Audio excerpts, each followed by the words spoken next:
Welcome to All Right in Sin City, a podcast about writers and writing in the Windsor, Detroit region. Your podcasters today are Irene Moore Davis, author, educator, and local historian. Kim Conklin, Windsor-based writer and filmmaker. and me, Sarah Jarvis, former bookseller, publishing rep, and literary festival chair.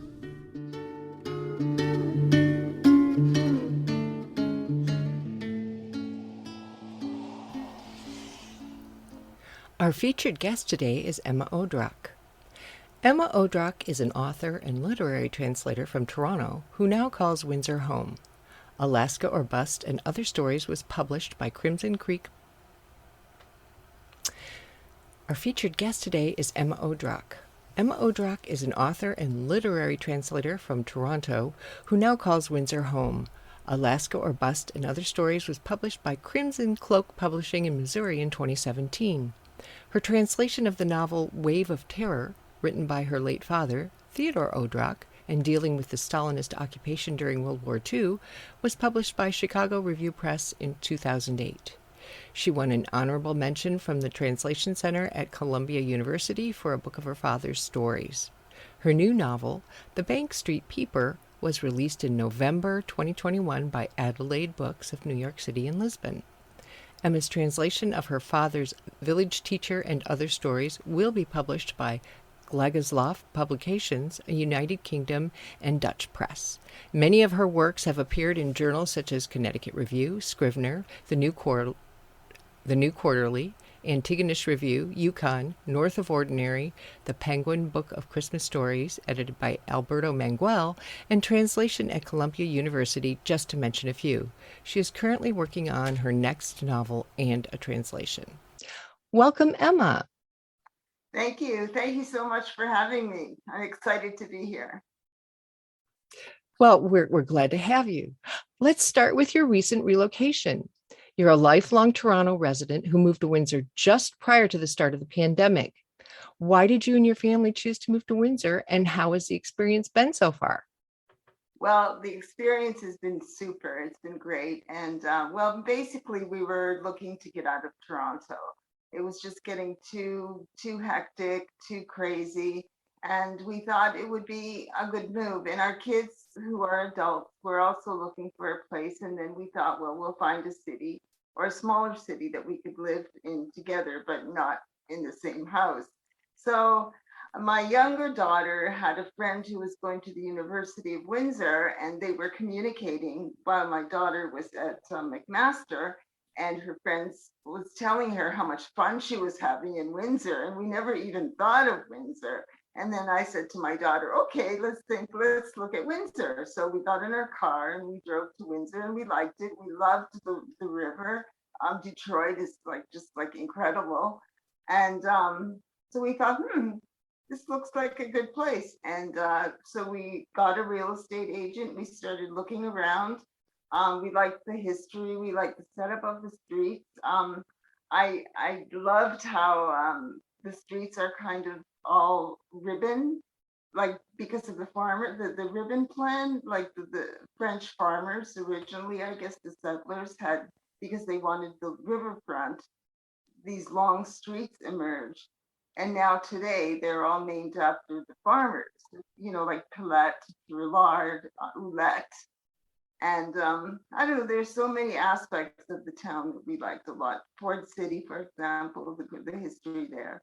So we found a house. We found another house, and we moved here. So here we are. Great. Excellent. Well, welcome. We're glad you like our city. The interesting thing too, I find is I'll go on Facebook or online somewhere, and you'll see people writing from Windsor, and their names will be Oulette or Pilette or Lauzon or Drillard, and I'm thinking those must be descendants of the farmers who originally settled here. So that's really interesting. So there are all kinds of aspects of the history that I find really fascinating. So yeah, great. Speaking of family history, one of your first literary projects was translating your own father's novel, Wave of Terror. What prompted you to undertake that project? Oh, wow. That goes back to my childhood. And my father, well, growing up when I was little, I could always hear his typewriter.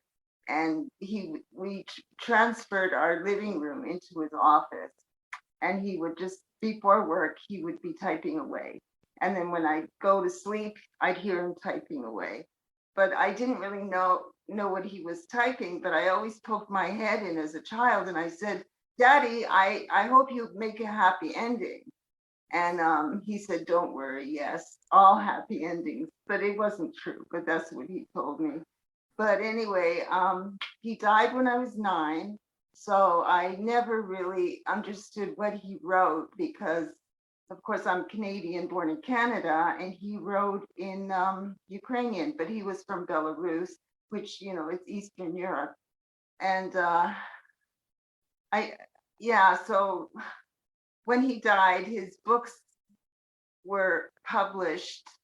Well, during his lifetime, some of his books were published in Buenos Aires, New York, Toronto later on, but all in Ukrainian. So it was really hard for me. I picked it up in my teens and I tried to read his work, tried to understand it because I have some comprehension of Ukrainian. And when I started reading it like so little made sense. I didn't know what I was reading, like every second word, because it's literary. I knew a very fundamental form of Ukrainian. And I thought, oh my God. And then I thought, no, I can't read this. And then I put it down. A few years later, I picked it up again and I started, and no, I couldn't do it. It was just so hard. I just couldn't understand it. And then, I don't know, sometime in my 20s, I said, okay, that's it. I have to find out about my dad. I have to find out what he was writing about. I have no idea. So I sat down, I got this big fat dictionary, which I brought in from Eastern Europe. And then I started translating. I went word for word for word. And then all of a sudden, people started emerging in his work. Panoramas, I saw incredible panoramas. And then all of a sudden, like there's this whole history was in the making. Like it was World War II, basically. So I was getting this firsthand account of what was going on in his part of the world. And when I did Wave of Terror, that's exactly when Stalin invaded. And he wrote about the invasion of Stalin and how people coped with life. And so I took a pen in my hand, and I played around with a word, and then I played around with another word. And then all of a sudden I kept just playing around with his words and putting them into English. And before I knew it, there I was translating. And it didn't take that much after that I finished the whole book. Like I actually finished translating his whole book. But my other problem was, now that I had translated it, I thought, well, what am I going to do with it? Right? Who's going to publish it? Like, because for one thing, he was an immigrant writer. He didn't write in English. He was deceased. And it was translation. And those are all like, this is like insurmountable, it seemed to me. And then I thought, well, never mind. I'm not going to bother with that. I'm going to just pursue it and I'm going to test it. So then I thought, okay, I'm going to start sending it out to magazines and to literary journals, excerpts, stories, and see what happens. So I started. They weren't all acceptances, but a lot were. So I started with Antigonish Review in Nova Scotia, of all places. And they said, sure, love it, yes. And then I thought, okay. Then I sent another one. It was to, which one was it? It was McGill. It was Scrivener in McGill University. And they said, okay, yes, we love it, we'll publish it. And then I sent one, I sent one to U of T. It was a Brit magazine, came out of Innis College. Roger Greenwald edited it for years. And he said, oh, okay. And then he said, I'll have another one. And then Waves. And then the New Quarterly out of London, which is like an hour away from Windsor. So then I thought, okay, now I'm going to try the States. So I went into the States. I sent it to Connecticut University. Oh, okay, we'll take it. And then I sent another one to translation. Okay, I'll stop now. So anyway, the long story short is he was being accepted. And this was what? He died. This was like 20, 30 years after his death. That all this started happening. So that's how that worked out. So it was great. And then I got that phone call from Chicago, and they said, okay, we'll publish his novel. And now I have a short story coming up by my father through Glagoslav in Publications. So, and there's some activity happening in Ukraine and Belarus. Some of his work has been reprinted in the original there. So anyway, yeah, so it's been a good story. He always dreamed of translation. He always dreamed of having his work translated into English. He never got to see it, but he told my mom all the time, I'm so isolated, because he had no audience, being, a foreigner and banned by the communists in Eastern Europe. And so it happened. What a labor of love and discovery. And when did you start writing your own fiction? How is the experience of writing your own fiction different from translating? Oh, wow. Well, I always had this feeling of writing, but I never really took to writing. It's kind of strange. When my father died, I was 9. And when I was 10, I had a teacher in grade 6. And for some reason, all he wanted his students to do was write stories. It was weird. So I would write stories, and he would say, Emma, this is great, right? And he would always give me like these A++++++, right? This was only grade 6. And I thought, and I enjoyed it, like I really enjoyed it. And my mom kept all the stories because she put them in a box, like in a cookie box, and I still have them. But then in grade 7, it ended. The teacher was a new teacher. He wasn't into stories. So I didn't write. And after that, I just stopped. But the writing was still there, but it's weird, but I didn't write. And then in high school, the same thing. I wrote papers, but not fiction or poetry, nothing. I just didn't write until one year I edited the newspaper, and then I did some writing, like more political satire. And then again, I went to university. I stopped writing. I didn't write. I just didn't write. And then I started translating, and I didn't write, and I didn't write my own stuff. And my sister would say, why don't you write your own stuff too? And I said, well, I don't know. And I didn't write. Okay, so anyway, in the end, this is so weird. I was on Facebook or on Goodreads, one of them, and there was this writer. I forget her name, but she said, hello, today I wrote a story in a day. That's what she said. And I read it and I thought, she wrote a story in a day. And I thought to myself, well, if she can write a story in the day, I can certainly write a story in the day. I mean, I've been translating, I have skill, I'm gonna write a story. So I said, okay. So I wrote a story in a day. And that story was a dog story. It was my dog, Chuck.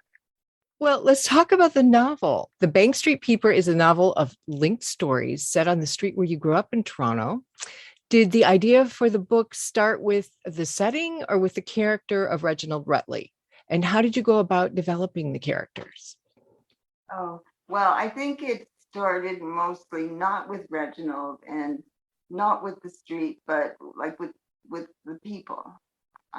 It's fiction, but some of the people in the story they actually existed. But they can exist, but you still have to build a story around them. So, so that happened in that way. But it was like, the street is basically nondescript. It went through various changes as immigrant areas do. Like originally it was Eastern European, which was my family.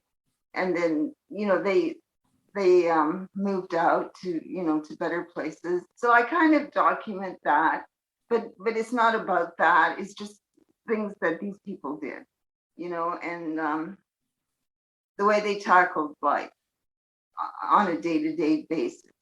Like the book is not intended to change the world in any way. Like it's just about people, and it focuses on their own particular identities. I think toward the end, it stopped being that immigrant neighborhood because, well, we stayed there longest because my dad died and we were kind of broke. So, we didn't have the opportunity to move out and up, right? So I remember the turning point, and actually it's in the book too. The turning point was there was one house that was a little bit bigger than others, and it had more structural architectural value. And it was purchased by this couple, this guy and his boyfriend, a couple. And but they had a completely different perspective because when they moved in, they started renovating it, but restoring it, not just kind of fixing it up like, everyone else. Like they weren't into the wrought iron. They didn't paint their houses lime green. They just restored it completely. The moldings and the baseboards, the doors, the knobs, like everything. It was just exquisite what they did to that house. And that was kind of the turning point where, where the street was no longer owned, by immigrants. But the thing about that story was, and this one was true because one day I was just mowing the lawn or whatever, and one of the owners, John, he came walking by and he was extremely upset. He was really like shaking. And I said, "What's wrong? What on earth is wrong?" And he's there, "Oh my God, you wouldn't believe it. You wouldn't believe what happened." And I said, "What?" And he said, "Well, come on, I'll show you. Come to my house." So I went over there and he opened the door, and he was, his job in restoration was working on the floors. He wanted to get those floors perfect, and he did. But they had a party. A woman showed up and she had stilettos. And he said, "Please, everybody take off your shoes." But he didn't notice this one woman with stilettos. And she put on some music and she started dancing through his whole house all night. And he didn't realize by the time the party was over, her stilettos had punctured all these holes in his newly restored floor. The whole floor was just, just like little bullet holes. And he was there, that bitch, like he was just screaming. And that was kind of a story. And that really happened, that his this beautifully restored home, and the floors that were just divine were now just ruined, within minutes by this woman's heels. Yeah, so that was a real story, and there were a few others, but some of them were pretty much just made up. So the main character, Reginald Rutley, is an odd man and a social outcast who has a habit of peeping in his neighbor's windows, searching for a sense of belonging. Yet the book is charming, and both the story and Reginald do grow on the reader. Is that contrast something that you set out to accomplish? And how did you approach writing about Reginald? Well, I don't know. He had to be an outcast because I wanted him in the background, kind of, because the focus was neighborhood, and the love of a neighborhood and how this neighborhood is held together. And I didn't want to do it through my perspective. I wanted to do it through someone else's. And then I thought, well, if he's a popular kind of guy, like he would have a life and he wouldn't really have to, find a life through others. That was my thinking in that. And originally I wasn't sure what I should do. Like I thought I could do short stories because it would lend itself to short stories because each chapter is kind of like a short story, but I didn't want to use that format. And a novel, if I made it into a novel 100%, then it would be too cluttered, with all these people, right? And it would just kind of I don't know, would just get too jumbled. So then I thought, okay, I'll just find the guy, who peeps through windows, and through him, we could find out what's going on. And that way, it's not really short stories, and it's not a whole jumbled up novel. And, but then I had a problem because Reginald can see what's going on, but then I can't explain what the characters are thinking because I'm doing everything through him. So I thought, okay, what am I going to do? And then I thought, okay, I'll just say he can read people's minds. It was as simple as that. And I thought, okay, I can do anything I want to do. And that was the translator, because when I translated my dad's stuff, I pretty well had to stick to his writing and his process. But when I did my own writing, I said to myself, well, I don't have to. I have no restriction. Hey. And it was amazing that I could do what I wanted to do. So I did. So he can think, he could read their mind. Yet the novel has a sense of morality. How did you blend those two aspects together to create these stories? I'm not even sure. I don't know. A lot of it, it's weird, but there wasn't all that much thought. It just kind of, it's day by day, it builds, and then I'm not sure what the next chapter is or the next story will be. And then if he finds himself into a peculiar situation, then I just kind of have to work that out. But I don't prepare for it. Like, I don't have that sense of organization. I'm not a very organized person at all. Yeah, so I guess that's the way I tackle my books too when I write. But when I translate, I can't do that, right? I have to give honor to the writer. Well, let's talk a little bit about the sort of fantasy-like quality that you created in the book. Was that something that came out of how you viewed the Bank Street neighborhood when you were young?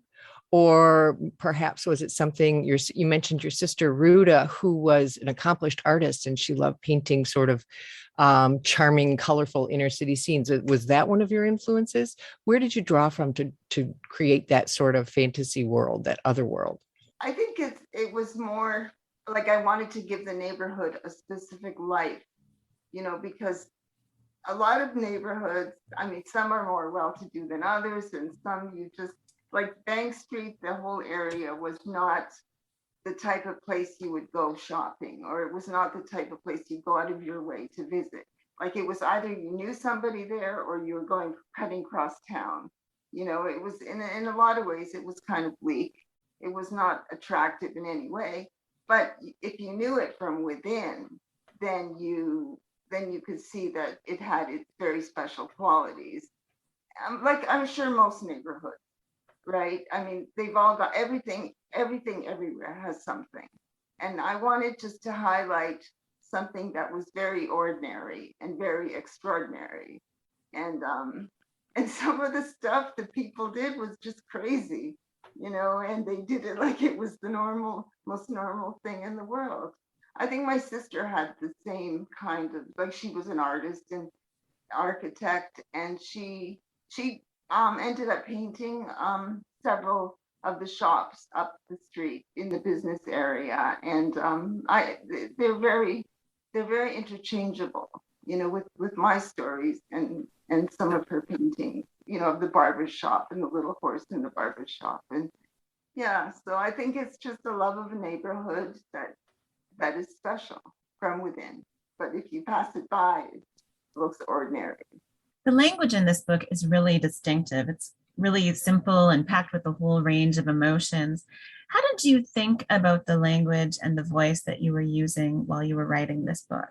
Well, I think the main thing that I think of is humor.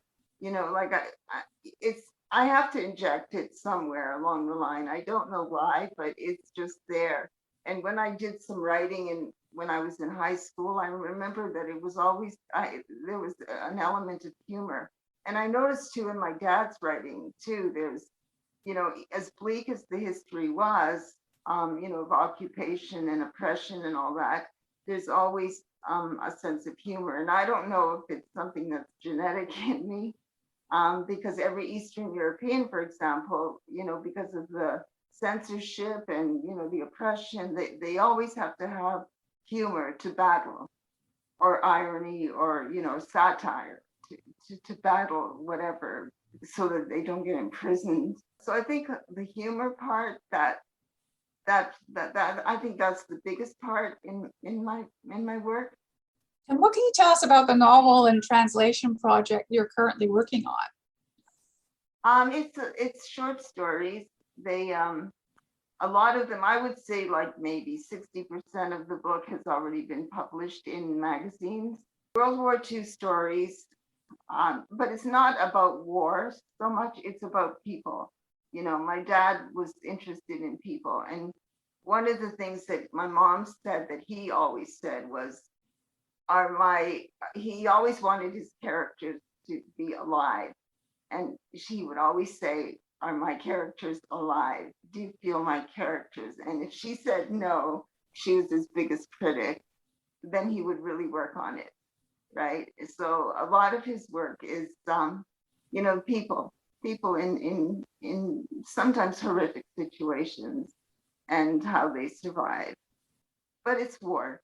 But the thing is, when he came to Canada, he lived here for 10 years, but he loved, he was a fisherman, and he actually wrote one book, and it's all about fishing, and he just loved the fishing, and I mean, it's very tiring because at least it's adventure, it's exciting when you're writing about war. But when you're writing about fishing and sitting at the edge of a river, and waiting for that bite, he was excited by that, right? And okay, I started translating some of it, but it's really hard for me to get into it too much. Are you working on your own work as well? Any more new fiction? Yeah, I am. It's I got two chapters maybe. But it's too serious and I can't go on. So I have to find some humor, some way to bring humor into it, then it'll work. And I'm also translating another novel by my dad, just the end of the war. Everybody's fleeing to the west because the Russians are coming in from the east, and soon the borders are going to be sealed. So it's all just everybody's on the run. So it's kind of a roadie book, going from one place, and hysterics and lots of comedy. So you'd think it would be, a really depressing book, but it's actually a satire. So yeah, and I love that. I just love bringing up the humor. So that's what I'm working on. Well, would you like to read some of the Bank Street Peeper for our listeners? That would be great. Okay, we'll be happy to do that. Finishing up with her garlic, that's when Mamma Mia caught sight of Reginald walking by. He happened to be the very man she was looking for. She knew he had a thing for her, and though she found everything about him repulsive, today she made sure there was a certain tone of flirtation in her voice. She needed something from his hardware store and was looking for a bargain. Her toaster was broken. Already the whole street knew about it. Even Reginald had heard. Getting up, leaning over the banister, she called out in a sing-song, "Yoo-hoo, buongiorno, Reginaldo." Reginald couldn't help notice her thin blouse had slipped off her left shoulder and exposed the top of her lumpy arm. Her heavy ball-shaped breasts and the dimples on her rosy red cheeks were all too much. He knew it was because of her toaster she was throwing herself at him today. Last week it was her coffee pot. "Oh, Reginaldo, Reginaldo," she rolled her R's for effect. "You wouldn't believe what happened to me today. My toaster broke and my kids won't eat bread unless it's toasted. And poor Franco's out of work again."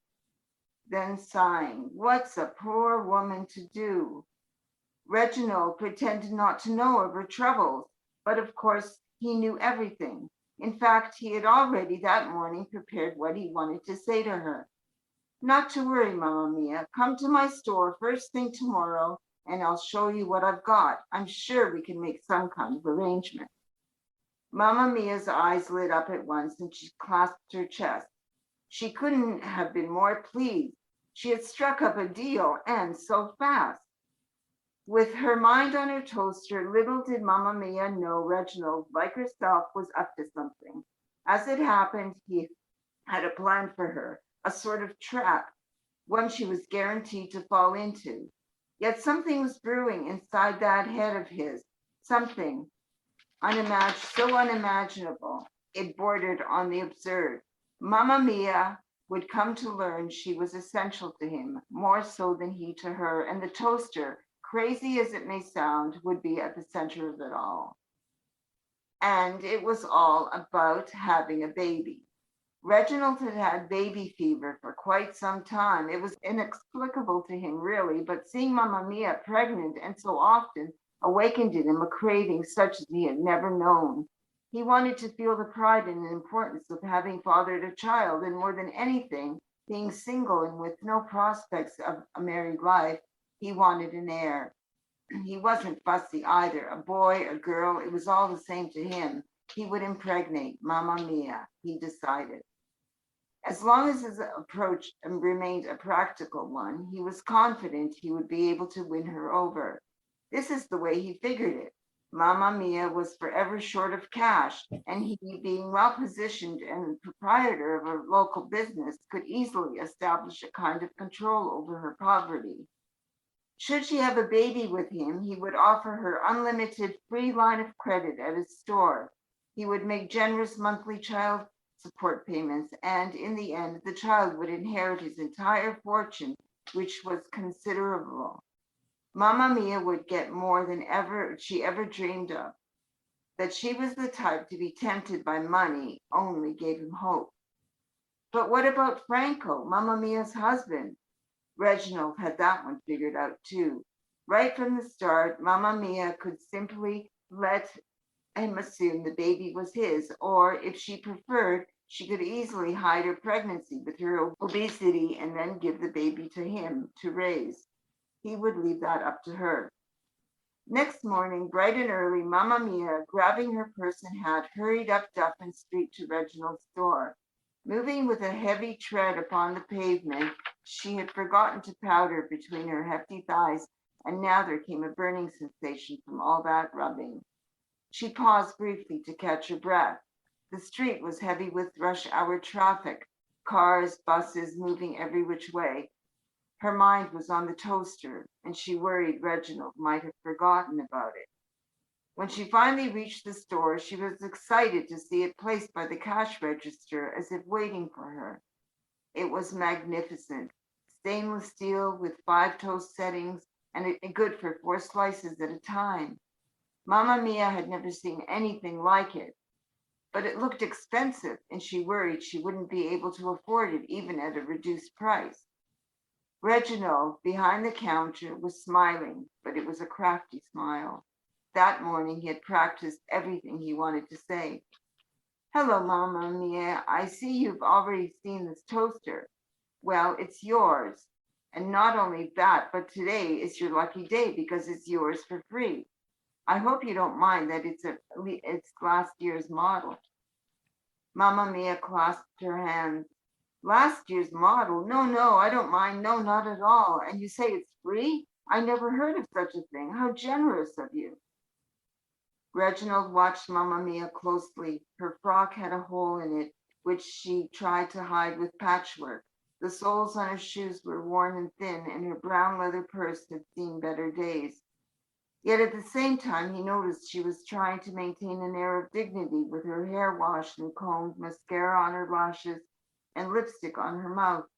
It was all quite amusing to him and gave him a kind of vanity and conceit.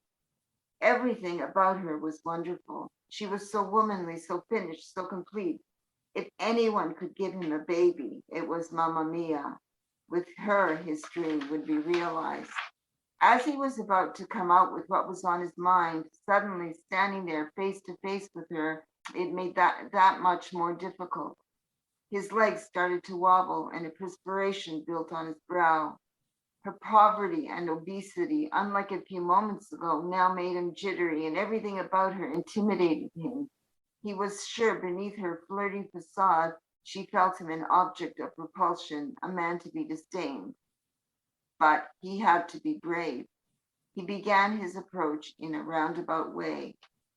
Yes, about the toaster, it's free, and there's more from where that came, plenty more, but there's a catch. Mamma Mia stood back and gazed at him in perplexity. A catch? What do you mean? What kind of catch can there possibly be? Reginald mustered up his willpower. Mamma Mia, as you probably know, I do quite well financially, and I have a lot to offer in terms of benefits and advantages. I'm looking to write my last will and testament, but the problem is I have no one to leave my money or my store to. No family, no friends, no surviving relatives. I thought if I had a child, that would solve everything. However, my prospects of finding a maid are pretty slim given my physical deficiencies. So I'm looking for a sort of partnership, not in the conventional sense, but one that could possibly give me a child. A second passed, then another. Reginald swallowed hard. Finally, he came out with it. What I want is to go into partnership with you, Mamma Mia. I want to have a baby with you. Mamma Mia's mouth dropped. She could hardly believe her ears. Her chin jiggled. Finally, she flew at him. A baby? You say you want a baby with me? You, a handicap of all people? And I'm a married woman. What would my Franco say? Then clutching at her head. Oh, Holy Mary, Mother of God, help me, please. Snatching up the toaster, she fled out the door. Thank you very much for joining us, Emma. And thank you for reading some of your novel, The Bank Street Peeper, for us. Thank you so much, and thank you so much for having me. Thanks for joining us. Look for more episodes of All Right in Sin City wherever you listen to podcasts, or check out our website, allrightinsincity.com. For information and announcements of new podcasts, sign up to our email list or follow us on Facebook and Twitter.